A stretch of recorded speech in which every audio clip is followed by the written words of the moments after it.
حضرت عمر فاروق رضی اللہ تعالی عنہ فرمایا کرتے تھے رو رو کے، سبحان اللہ، ایک دفعہ خانہ کعبہ کے غلاف کو پکڑا ہوا تھا جناب عمر رضی اللہ تعالی عنہ، اور رو رہے تھے، کاش میں قریش کے خاندان میں پیدا نہ ہوتا، کاش میں فلاں قبیلے میں پیدا نہ ہوتا، کاش میں خطاب کا بیٹا نہ ہوتا، کاش میں کچھ بھی نہ ہوتا۔ تو روایت کے الفاظ ہیں، آواز آئی، اے عمر پھر تو کیا ہوتا؟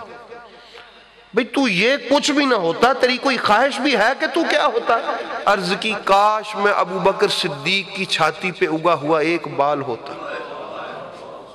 ابو بکر صدیق کی چھاتی پہ اگا ہوا ایک بال ہوتا۔ تو احباب گرامی، حضرت ابو بکر صدیق رضی اللہ تعالیٰ عنہ کی عظمت کا اندازہ ہم اس سے لگا سکتے ہیں کہ جبریل امین علیہ السلام نے آ کے کہا تھا کہ یا رسول اللہ، آپ عمر کی فضیلت کی بات کرتے ہیں، اگر کسی کو نوح علیہ السلام کی زندگی جتنی زندگی عطا کی جائے اور اس سے کہا جائے کہ تیرے عمر کی فضیلت بیان کرو، تو اس کی زندگی ختم ہوگی، تیرے عمر کی فضیلت ختم نہیں ہو سکتی۔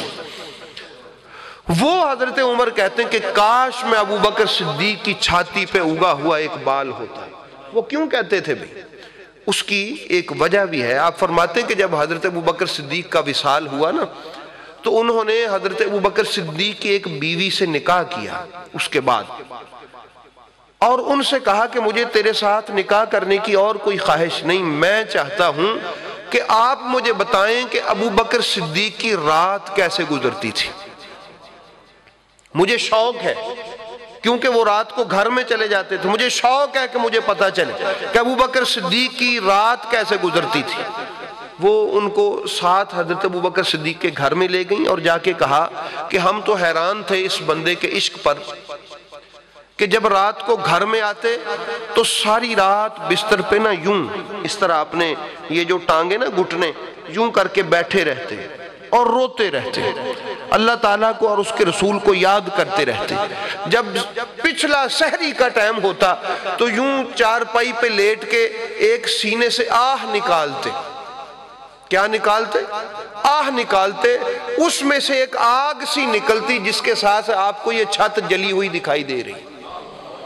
اندازہ کریں، اچھا یہ ہم دنیا دار لوگ ہیں، ہمیں اس کی سمجھ نہیں آئے گی۔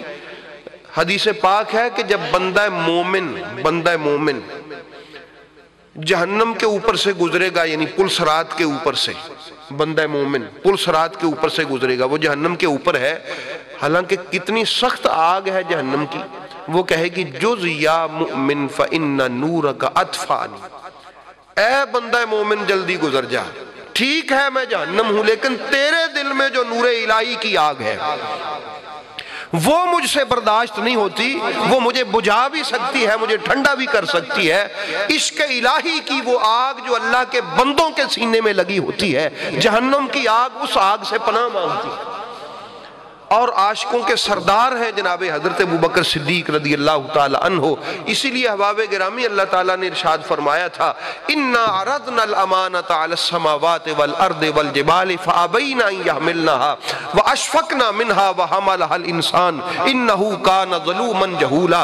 فرمایا ہمارے پاس ایک امانت تھی، وہ ہم نے آسمانوں پر پیش کی، انہوں نے ہاتھ جوڑ کے انکار کر دیا، ہم نے زمینوں پر پیش کی، انہوں نے بھی انکار کر دیا، ہم نے پہاڑوں پر پیش کی، انہوں نے بھی انکار کر دیا، اور وہ اس سے ڈر گئے، ان کے سینے اس سے پھٹ گئے۔ وَحَمَلَهَا الْإِنسَانُ، حضرت انسان آگے بڑھا، اس نے عرض کی مالک یہ بڑا، یہ جو دولت ہے، یہ امانت ہے، میرے سینے میں ڈال دے۔ نبی پاک نے فرمایا وہ تھا کیا؟ فرمایا وہ عشق کی آگ تھی۔ کیا تھی؟ اور عقل کا نور تھا اور عشق کی آگ تھی۔ یہ انسان نے کیوں اٹھایا؟ اس کے بارے میں اولیاء فرماتے ہیں وہ اس لیے چونکہ انسان کے دل میں نور محمدی کا جلوہ تھا۔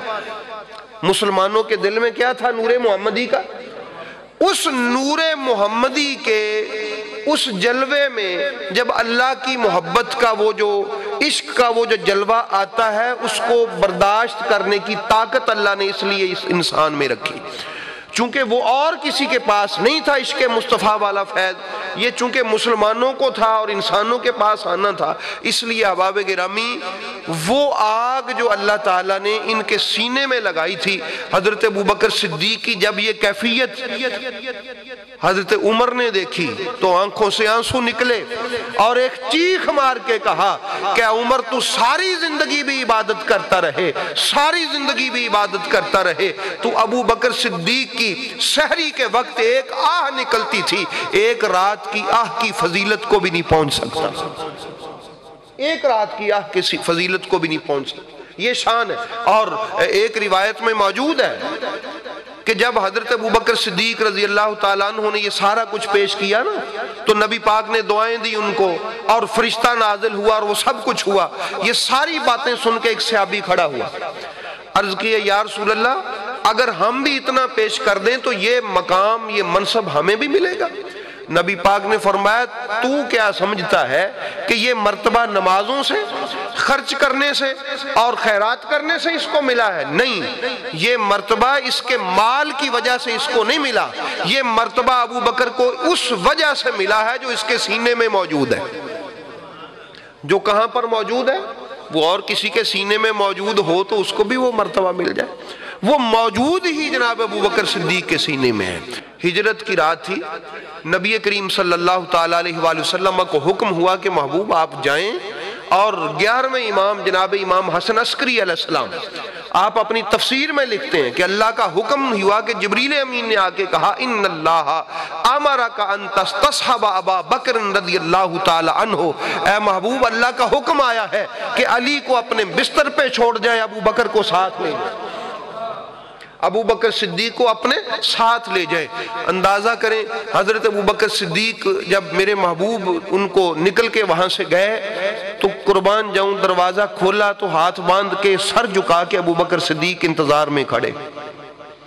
آپ نے فرمایا ابو بکر تو یہاں پر اس تیاری کی حالت میں کھڑا؟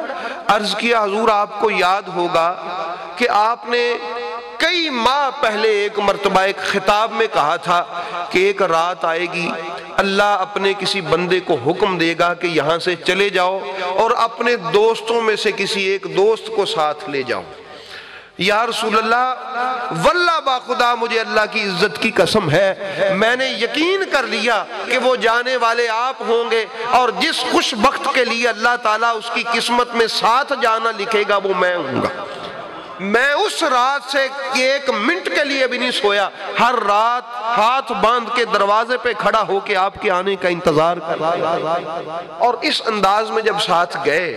اچھا یہاں سے بڑی خوبصورت بات ہے، آپ نے صفا و مروہ جو آپ میں سے جو گئے ہیں صفا و مروہ دیکھا ہوگا، مکہ مکرمہ میں خانہ کعبہ کے ساتھ جو صفا مروہ ہے عمرے کا حصہ ہے، وہاں پر سعی کرنا، 7 چکر لگانا، صفا سے مروہ اور مروہ سے صفا، ایسے ہی وہ اللہ کی نشانی ہے نا، ان الصفا والمروہ من شعائر اللہ، وہ اللہ کی کیا ہے نشانی۔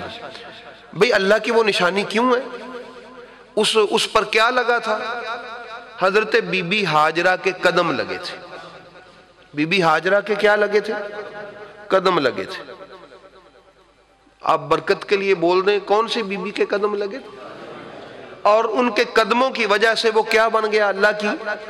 اب جو اس کے اللہ کی نشانی ہونے کا انکار کرے وہ دار اسلام سے چلا جائے گا، خارج ہو جائے، کیونکہ اس کو اللہ نے خود اپنی نشانی کہا ہے۔ اور کیوں کہا ہے؟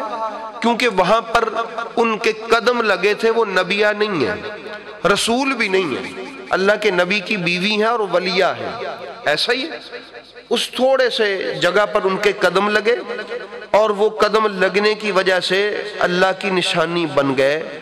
حضرت علامہ نعیم الدین مفتی احمد یار خان صاحب نعیمی رحمۃ اللہ تعالی علیہ نے اپنی تفسیر نور العرفان میں لکھا ہے کہ 12 میل، کتنی دور تک؟ حضرت ابو بکر صدیق نے نبی پاک کو اپنے کندھوں پہ اٹھایا، کتنا اٹھایا؟ اور 12 میل میرے نبی پاک کے قدم جناب ابو بکر صدیق کے سینے پہ رہے۔ 12 میل تک میرے محبوب کے قدم کس کے سینے پہ رہے؟ حضرت ابوبکر صدیق کے سینے پہ رہے۔ تو احباب گرامی ذرا توجہ کریں، ذرا سوچنے کی کوشش کریں کہ اگر ایک اللہ کی بندی کے کسی پتھر کے ٹکڑے پہ قدم لگیں تو وہ اللہ کی نشانی بن جائے، ہمہ وقت اس پر رحمتوں کا نزول بھی ہوتا رہے، اور وہاں پر کھڑے ہو کے کوئی اللہ کو یاد کرے تو قبول بھی کیا جائے، اور جس سینے پر امام الانبیاء کے قدم لگتے رہے وہ سینہ جناب تاجدار صداقت حضرت ابوبکر صدیق کا ہے۔ اس کے وہ اللہ کی کیسی نشانی ہوگا وہ سینہ؟ اسی لیے تو اس سینے میں اتنا عشق تھا کہ جب وہ چار پائی پہ بیٹھ کے تہجد کے وقت آہ کرتے تھے تو اس سے عشق کی وہ آگ نکلتی تھی جس سے چھت بھی جلی ہوئی معلوم ہوتی تھی۔ اس لیے احباب گرامی حضرت تاجدار صداقت جناب سیدنا ابوبکر صدیق رضی اللہ تعالی عنہ اللہ پاک اور اسی عشق کو جناب عمر فاروق مانگا کرتے تھے خدا سے کہ یا اللہ ان راتوں میں سے ایک رات مجھے بھی عطا فرما دے، کاش ابوبکر صدیق کی راتوں میں سے ایک رات اور ان کے دنوں میں سے ایک دن مجھے نصیب ہو جائے جو اللہ نے حضرت ابوبکر صدیق کو عطا فرمائے۔